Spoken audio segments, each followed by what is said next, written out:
বন্ধুসকল,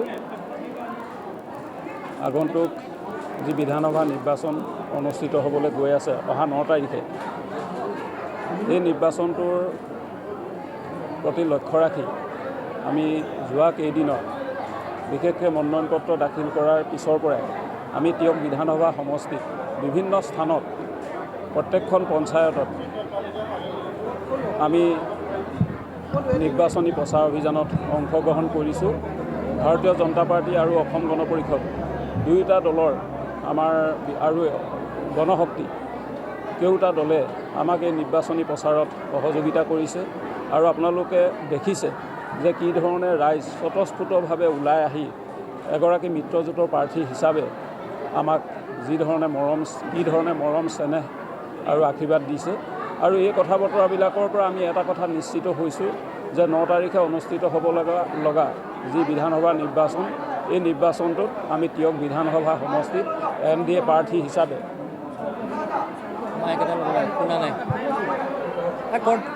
সাংবাদিক বন্ধুসকল, আমি সকলোৱে জানো যে অহা 9 তাৰিখে 9 এপ্ৰিলত অসমত বিধানসভা নিৰ্বাচন আৰু এই নিৰ্বাচনৰ প্ৰতি লক্ষ্য ৰাখি আমি তিয়ক বিধানসভা সমষ্টিটোতো নিৰ্বাচনী প্ৰচাৰ অভিযানত নামি পৰিছোঁ। আৰু আপোনালোক সকলোৱে জানে যে অসম গণ পৰিষদ, ভাৰতীয় জনতা পাৰ্টি, গণশক্তিকে ধৰি কেইবাটাও ৰাজনৈতিক দলৰ মিত্ৰজোঁটৰ প্ৰাৰ্থী হিচাপে এই তিয়ক বিধানসভা সমষ্টিত আমাক প্ৰাৰ্থী হিচাপে প্ৰক্ষেপ কৰিছে। আৰু আমি যোৱা কেইদিনত মনোনয়ন পত্ৰ দাখিলৰ পিছৰ পৰাই আমি নৱগঠিত এই 99 নং তিয়ক বিধানসভা সমষ্টিত আমি নিৰ্বাচনী প্ৰচাৰ অভিযানত নামি পৰিছোঁ। আমাৰ ভাৰতীয় জনতা পাৰ্টি, অসম গণ পৰিষদ, গণশক্তি কেউটা ৰাজনৈতিক দলৰ কৰ্মকৰ্তাসকলে আমাক সুন্দৰভাৱে সহযোগিতা কৰিছে। আৰু আমি নিৰ্বাচনী যি প্ৰচাৰ অভিযানত গৈছোঁ, বিভিন্ন সভা আমি যেতিয়া অনুষ্ঠিত কৰিছোঁ, তাত ৰাইজৰ যি উৎসাহ উদ্দীপনা আৰু ৰাইজৰ যি স্বতঃস্ফূৰ্ত সঁহাৰি, এই সঁহাৰিয়ে আমাক যথেষ্ট পৰিমাণে উৎসাহিত কৰিছে। আৰু আমি নিশ্চিত যে 9 তাৰিখে হ'ব লগা যি বিধানসভা নিৰ্বাচন, এই নিৰ্বাচনটোত আমি তিয়ক বিধানসভা সমষ্টিৰ পৰা মিত্ৰজোঁটৰ প্ৰাৰ্থী বা NDA এগৰাকী প্ৰাৰ্থী হিচাপে নিশ্চিতভাৱে আমি বিপুল ভোটৰ ব্যৱধানত জয়ী হ'ব পাৰিম। আৰু এই তিয়ক বিধানসভা সমষ্টিটো আমি দিছপুৰত গঠন হ'বলগীয়া যি ভাৰতীয় জনতা পাৰ্টীৰ নেতৃত্বত গঠন হ'বলগীয়া মিত্ৰজোঁটৰ চৰকাৰ, সেই চৰকাৰৰ হ'বলগীয়া মাননীয় মুখ্যমন্ত্ৰী ডক্টৰ হিমন্ত বিশ্ব শৰ্মা ডাঙৰীয়াক তিয়ক বিধানসভা সমষ্টিটো আমি উপহাৰ দিব পাৰিম।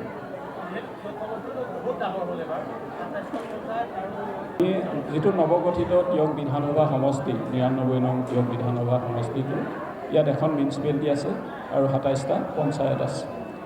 আৰু ইতিমধ্যে আমি প্ৰত্যেকটো পঞ্চায়তত প্ৰায় 3খন-4খনকৈ সভা কৰি শেষ কৰিলোঁ। আৰু অহা কালিৰ পৰা আমি নিৰ্বাচনৰ আগদিন মানে প্ৰচাৰ অভিযান সমাপ্ত হোৱাৰ সময়লৈকে আমি প্ৰত্যেকখন পঞ্চায়তত আমি যিটো চোতাল সভা বুলিয়ে কওক, পথসভা বুলিয়ে কওক, আমি তেনেধৰণে কৰাৰ সংকল্প লৈছোঁ। আৰু যথা সময়ত আমি প্ৰত্যেকখন পঞ্চায়ততো তেনেধৰণে প্ৰচাৰ অভিযান চলাই শেষ কৰিব পাৰিম। কি কয়?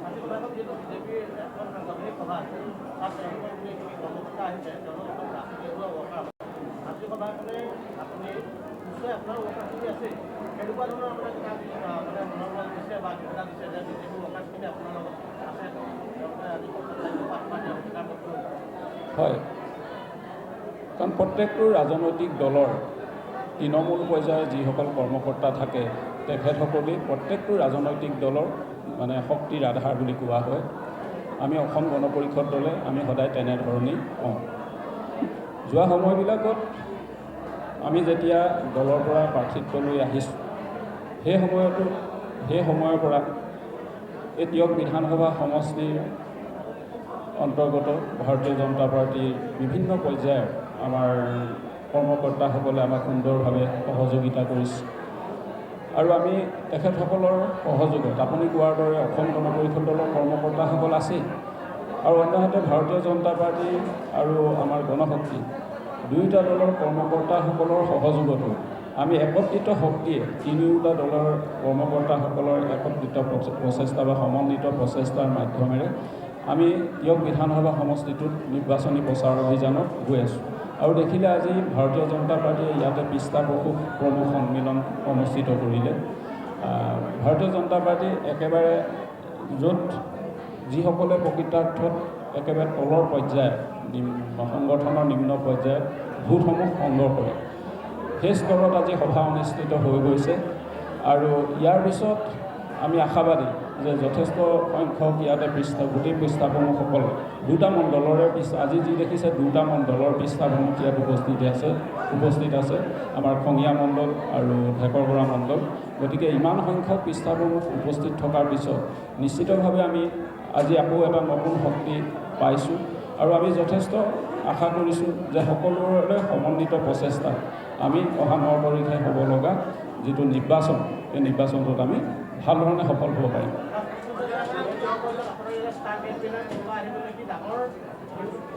হয় আমাৰ অহা 7 তাৰিখে পুৱা 10 বজাত অসমৰ মাননীয় মুখ্যমন্ত্ৰী ডক্টৰ হিমন্ত বিশ্ব শৰ্মা ডাঙৰীয়া আহিব অহা 7 তাৰিখে পুৱা 10 বজাত অসমৰ মাননীয় মুখ্যমন্ত্ৰী ডক্টৰ হিমন্ত বিশ্ব শৰ্মা ডাঙৰীয়াই তিয়ক বিধানসভা সমষ্টিত নিৰ্বাচনী প্ৰচাৰৰ বাবে আহিব আৰু তাৰ বাবে আমি ইতিমধ্যে প্ৰস্তুতি আৰম্ভ কৰিছোঁ আজিৰ ভিতৰতে আমি ক'ত সভাখন অনুষ্ঠিত কৰিম তাৰ বাবে আমি স্থান নিৰ্ধাৰণ কৰিম আৰু আমাৰ ইতিমধ্যে স্থানটো নিৰ্ধাৰণ হোৱা নাই যদিও বাকী যাৱতীয় যিসমূহ কাম তাৰ প্ৰস্তুতি ইতিমধ্যে আৰম্ভ হৈ গৈছে এখনেই হ'ব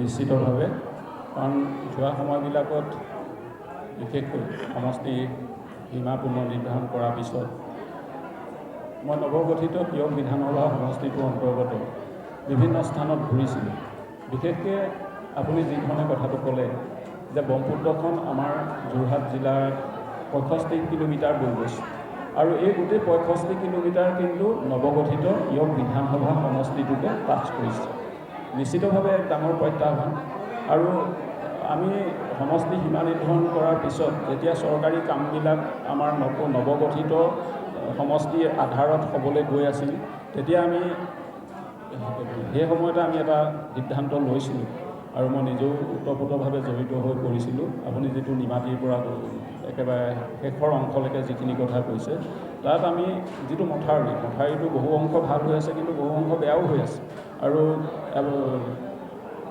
লোকসভা নিৰ্বাচনৰ পিছতে এবাৰ মই যাওঁতে আপুনি যিটো স্পাৰৰ কথা কৈছে একেবাৰে শেষত তাত আমাৰ মন্ত্ৰী বিমল বৰা ডাঙৰীয়াও গৈছিলে মই নিজেও উপস্থিত আছিলোঁ গতিকে সেই সময়তে ৰাইজে যথেষ্টখিনি আপত্তি কৰিছিল আৰু আপুনি জানি ভাল পাব যে নিৰ্বাচনৰ আগে আগে আমি যিবিলাক কাম কৰিব লাগে মথাউৰিটো মানে শক্তিশালী কৰাৰ ক্ষেত্ৰত তাৰ বাবে যিখিনি ব্যৱস্থা কৰিব লাগে ইতিমধ্যে কৰা হৈছে আৰু নিৰ্বাচনটো হৈ যোৱাৰ পিছতে আমি সেই কামখিনিও আৰম্ভ কৰিম বুলি আমি আশা কৰিছোঁ মানে এইবিলাক টেণ্ডাৰ হৈ গৈছে টেণ্ডাৰটো হৈ গৈছে ৰাস্তাটো কি মথাউৰিটো যথেষ্ট শক্তিশালী হ'ব আৰু মোৰ এটা নিজা পৰিকল্পনা আছে যে আমি সেইটো ৰোড কাম কৰিব পাৰিম তাৰমানে সেইটো কৰা হ'ব তাৰমানে বিশেষভাৱে মই এম্বেংকমেণ্টৰ কথাটো ক'লোৱেই আৰু ৰাস্তাৰ সমস্যাটো বহুত আছে আমাৰ সিটো পাৰ্টতকৈ এইফালে ৰাস্তা বহুত বনাব লগা আছে আৰু আপোনালোকে জানি ভাল পাব যে আমি বিধানসভা নিৰ্বাচনৰ আগতে 30 কোটি টকা পাইছিলোঁ 30 কোটি টকাটোৰে আমি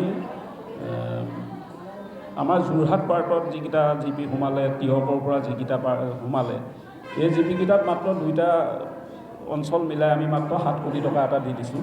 বাকী 23 কোটি টকাই আমি ইয়াত যিহেতুকে অতি বেছি বেয়া হৈ আছে, গতিকে আমি ইয়াতে সেই ফাণ্ডখিনি ইউজ কৰি দিলোঁ। টেণ্ডাৰ হৈ গ'ল, ৱৰ্ক অৰ্ডাৰ লৈ পেলাই আমাৰ ঠিকাদাৰসকল ৰৈ থাকিবলগীয়া হৈছে, মানে ইলেকশ্যনৰ মডেল কোড অফ কণ্ডাক্ট লাগি গ'ল, বাৰিষাও আহি গৈছে। গতিকে এই কথাটো আমি আমাৰ ৰাইজক বিভিন্ন সময়ত আমি বুজাবওলগীয়া হৈছে।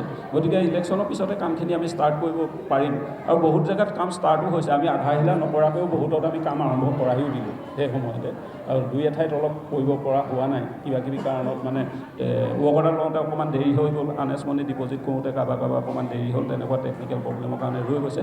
আল্টিমেটলি আমাৰ 30 কোটি টকা কাম নৱগঠিত তিয়ক বিধানসভা সমষ্টিটোত চেংচন হৈ ৱৰ্ক অৰ্ডাৰ লৈ ঠিকাদাৰ বহি আছে।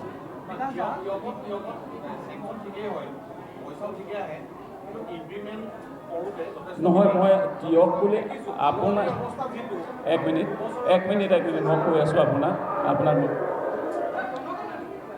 চব আপুনি তিয়ক বুলি ক'লে মানে আমি তিয়কত নতুন তিয়কত দায়িত্ব ল'বলৈ আহিছোঁহে, বুজিছে নাই? তিয়ক বুলি ক'লে মানে গোটেই দুখটো মোৰ গালে নাই, আহি গুচি যায়।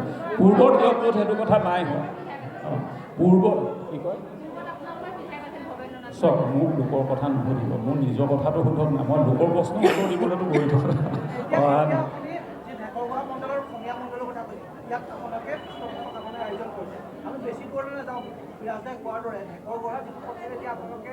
ভোট বিচাৰিবলৈ যায় মালগুৱানীৰ পৰা যোৰহাট নগৰৰ পৰা মাত্ৰ 1-2 কিলোমিটাৰ, সেই পথে আপুনি ভোট বিচাৰিবলৈ যাওঁতে অকণমান হ'লেও আপোনালোকৰ অৱপতনৰে আছিলে ভৱেন্দ্ৰনাথ গোৱানী, দেৰগাঁও সমষ্টি আছিলে, তেতিয়া সেই তাৰ মানে অৱপতনৰ আপোনালোকে প্ৰতিনিধিত্ব কৰিছে। গতিকে আমিতো প্ৰশ্ন কৰিমেই, অসমৰ কথাটো যিহেতু আহি পৰিছে, আপোনালোকৰ এগৰাকী বিধায়কে প্ৰতিনিধিত্ব কৰিলে দেৰগাঁও সমষ্টিত কিমান মানে এতিয়া নৱগঠিত তিয় সমষ্টি পৰিলে অৱস্থা নাই। আমিতো ভুক্তভোগী, আমি যেতিয়া বাতৰি কৰিবলৈ যাওঁ সেইবোৰ বাতৰি, আমি লোকৰ ৰাস্তা বাতৰি কৰিবলৈ যাওঁ, আমি ইয়ালৈকে বোকা কৰি যাব লাগে, এতিয়াও সেই একেখিনি ভুক্তভোগী। আজি দেশৰ ঘৰত কথাটোৱে কৈছোঁ, সেইবোৰ কথা আপোনালোকে কিমান গুৰুত্ব দিব? এইবাবে একো প্ৰশ্ন উত্থাপিত হৈছে, আপোনালোকৰ অগপৰে এগৰাকী প্ৰাৰ্থী আছিলে ভৱেন্দ্ৰনাথ বৰা, অকমান্য এগৰাকী বিধায়ক হিচাপে পৰিচিত কৰিছিলে সমগ্ৰ ৰাইজে। এতিয়া সেইকাৰণে এইবোৰ প্ৰশ্ন উত্থাপিত হৈছে, কাৰণ আপোনালোকে অগপৰ দলক প্ৰতিনিধিত্ব কৰিছে। সেইখিনি প্ৰশ্ন আপোনালোকৰ মাজলৈ যাব। গতিকে অগপৰ দলক যেতিয়া প্ৰতিনিধিত্ব কৰিছে, অগপৰ এগৰাকী প্ৰতিনিধি আছে থকাৰ পাছত দুৰৱস্থাটো হাহাকাৰ এটা পৰিস্থিতিৰ সৃষ্টি হৈছে। কি কাৰণে ভোট দিব লাগিব আপোনাক যে অসম গণ পৰিষদৰ আগৰ প্ৰতিনিধিজনে এইটো কৰি গৈছে? কি বিশ্বাস? চব চৰকাৰ একেখনে, প্ৰতিনিধি আপুনি যি ধৰণে কৈছে, মই কৈছোঁ যে মইতো আপোনালোকে জানে মই কেতিয়াও আনক সমালোচনা কেতিয়াও নকৰোঁ, এইটো মোৰ অভ্যাস নহয়। আৰু আপুনি তেনেধৰণে মোৰ সন্মুখত কাৰোবাৰ কথা কৈ থাকিলেও মই তাৰ উত্তৰটো মোৰ পৰা নাপায়, মোৰ এইটো নেচাৰে, আপোনালোকে যিয়ে নকওক লাগিলে। কিন্তু আপোনালোকে এক মিনিট মোক কথাখিনি ক'বলৈ দিয়ক, মই আপোনাক কথাখিনি ক'বলৈ দিয়ক। মই কথাটো এতিয়া আমাৰ এই নিৰ্বাচন ঘোষণা এই যিটো স্কিম, এইটোতো বহুত আগৰ স্কিম, পেণ্ডিং হৈ আছে। এতিয়া মই অলপ দিনৰ আগতে আমাৰ ডিপাৰ্টমেণ্টৰ PWD ডিপাৰ্টমেণ্টৰ ইঞ্জিনিয়াৰ SDO চবকে মাতি আনিছোঁ, আনি খুব তৎকালীনভাৱে কামটো কৰিবৰ কাৰণে ব্যৱস্থা ল'বলৈ ক'লোঁ। আৰু কামটো খুব দ্ৰুতগতিত ইলেকশ্যনৰ আগে আৰম্ভও হৈ গৈছিলে, কিন্তু বতৰটোৱে এইকেইদিন অকণমান আমাক অসুবিধা দিলে, আৰু সেই দায়িত্বটো মই ইলেকশ্যনৰ পিছত মই নিজেই ল'ব লাগিব। মই জানো যিহেতুকে মই নিজে নৱগঠিত তিয়ক বিধানসভা সমষ্টিটোত বিধায়ক হিচাপে নিৰ্বাচিত হোৱাৰ পিছত সেই দায়িত্বটো মই ল'ব লাগিব, আৰু মই যিহেতুকে ল'ব লাগিব, মই ইলেকশ্যনৰ পিছত যিখিনি ব্যৱস্থা কৰিব লাগে নিশ্চিতভাৱে কৰিম, কাৰণ মোৰ হাতত তেতিয়া দায়িত্ব আহিব, মই সম্পূৰ্ণৰূপে পাৱাৰটো মোৰ হাতত আহিব। মই কাইলৈ যদি ইচ্ছা কৰোঁ ডিপাৰ্টমেণ্টৰ লগত কথা পাতি যিজন ঠিকাদাৰে কাম কৰি আছে, মই দৰকাৰ হ'লে তেওঁ কেঞ্চেল কৰা হ'লেও তাৎক্ষণিকভাৱে কাম কৰাব লাগিব। কাৰণ মই নিজেও সদায় যাওঁতে, মই কেতিয়াবা ৰাস্তাটোত যাওঁতে মই নিজেই অলপ অপ্ৰস্তুত হোৱা নিচিনা হওঁ। আপোনালোকৰ যিটো প্ৰশ্ন, সেই একেটা প্ৰশ্ন মোৰ নিজৰো আছে, কিন্তু মোৰ নিজৰ প্ৰশ্নটো এতিয়া মই কি বুলি ক'ম, কথাটো গম পাইছে নাই? গতিকে মই সেইটো নিজে ভুক্তভোগী, মই সেইটো ইলেকশ্যনৰ পিছত সেইখিনি কৰি দিম, গোটেইখিনি যি কৰিব লাগে।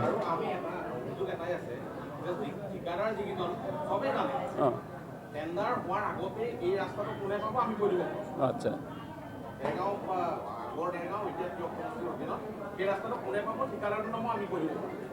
আৰু এই ৰাস্তাটো কোন পৰ্যায়ত হ'ব সেই পৰ্যায়ত চবেই জানে। গতিকে যিজন ঠিকাদাৰে মাজুলীত কৰি আছে, 3টা ৰাস্তা কৰি আছে, বাকী 2টা ৰাস্তাও আজি আপোনাৰ অৱস্থা বেয়া। আপুনি যদি আপোনালোকৰ সেইখন নিজৰে পঞ্চায়ত 44 পঞ্চায়ত তাৰ পৰা ইলেকশ্যনটো হৈ যাবলৈ দিয়ক, নিৰ্বাচিত হৈ লওঁ, তাৰপিছত ব্যৱস্থাটো ল'ম। যোৰহাট সমষ্টিত সেইকেইটা ঠিকাদাৰে কিন্তু কামেই নাপায়। আৰু কাম পালেও ভালকৈ কৰে।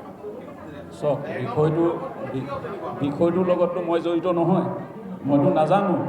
এতিয়াও ঠিকাদাৰ কোনোবা এটা নাম কৈ থাকে, মই চিনিও নাপাওঁ। গতিকে ইলেকশ্যনটো হৈ যাবলৈ দিয়ক, মই তেনেকৈ কি ব্যৱস্থা কৰিব লাগে মই কৰিম নহয়। মই আপোনালোকক প্ৰতিশ্ৰুতি দিছোঁ, মই সেইটো ব্যৱস্থা ইলেকশ্যনটো হৈ যাবলৈ দিয়ক, তাৰপিছত মই কৰিম নহয়। কাৰণ সেই দায়িত্ব মোৰ হাতলৈ আহিব নহয়, সেইখিনি দায়িত্ব মোৰ হাতলৈ আহিব। মই কি ব্যৱস্থা ল'ব লাগে মই ল'ম সেইখিনি ব্যৱস্থা, কিন্তু আজিৰ তাৰিখততো মই ল'ব নোৱাৰোঁ। মই শুনিহে থাকিব পাৰিম এতিয়া। চাওক, প্ৰত্যাহ্বানটো মানে ৰাইজে কথাখিনি কৈছে যে ৰাস্তাটোৰ কথা আপোনালোকে যেনেধৰণে কৈছে ৰাইজেও কৈছে, কিন্তু ৰাইজে এই কথাটোও বুজি পাইছে যে এওঁক এতিয়া কৈ থাকিলে এই কামটো নহ'ব। ইলেকশ্যনৰ পিছত যিহেতুকে তেওঁ যেতিয়া দায়িত্বত আহি যাব, অহাৰ লগে লগে নিশ্চিতভাৱে তেওঁ ব্যৱস্থা ল'ব। মই ৰাইজকো কৈছোঁ সেইটো কথা, আৰু মই ডিপাৰ্টমেণ্টৰ লগতো কথা পাতি আছোঁ এই সম্পৰ্কত। না, মই আহি আছে, আহিলে আপোনালোকক দিম মই গোটেইখিনি। না, আহি আছে, আমাৰ ৰেডি হৈ আছে গোটেইখিনি। যিকোনো খবৰ আৰু বিজ্ঞাপনৰ বাবে যোগাযোগ কৰক 7896121996।